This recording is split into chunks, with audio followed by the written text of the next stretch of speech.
To quote Sports Illustrated writer Mark Cram, June 19, 1967, he is nevertheless as creative and as exciting as Muhammad Ali and Sugar Ray ever were, and in Philadelphia's jungle, he is king. Hi guys, I'm Josh from the Courtside Soundoff podcast, back for Cool Fighter of the Week.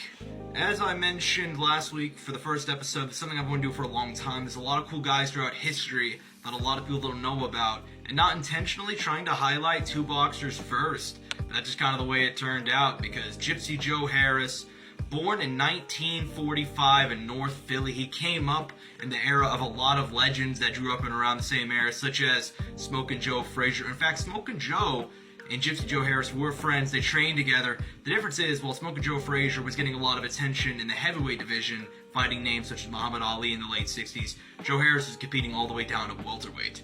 As such, being a welterweight in the late 60s, Gypsy Joe Harris had to go ahead and do some unique things to get attention. He liked to dance a lot in the ring, he would taunt a lot, he would wear flamboyant outfits, which is way ahead of his time. But most importantly, he acted a certain way in the ring because he had to. Gypsy Joe Harris, this was not known until his career was over, but he was blind, completely blind in one eye. He had been blind since he was 11 years old, but that did not stop him from somehow finding a way to get medically cleared, and furthermore, having a successful amateur career and also a professional one. Gypsy Joe Harris made his professional debut November 6, 1964, defeating Fred Walker by knockout, and that would become a theme throughout his career. See, Gypsy Joe Harris started out his professional career, again, despite being blind in one eye, 24-0, including some high-profile wins over former champions such as Charles Coates, which went down March 31st, 1967 in the Mecca, Madison Square Garden, New York. All that hype led up to a Sports Illustrated cover appearance June of 1967. Still to this day, Gypsy Joe Harris is the only non-heavyweight contender to appear on the cover of the magazine.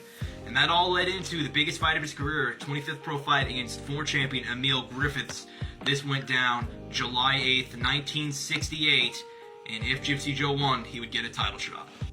Sadly, in front of 14,000 hometown fans at the Spectrum Arena, Gypsy Joe Harris came up short. The first, and sadly, ended up being the last professional loss of his career. Following the loss, doctors discovered that he was completely blind in his right eye, so they refused to clear him, and he was medically forced to retire at just 22 years of age. Despite that, it's hard not to give props to the guy. I mean, 24-1 with one eye in the 60s, got tons of headlines for himself, put his name out there, an all-time what if in our Cool Fighter of the Week, Gypsy Joe Harris.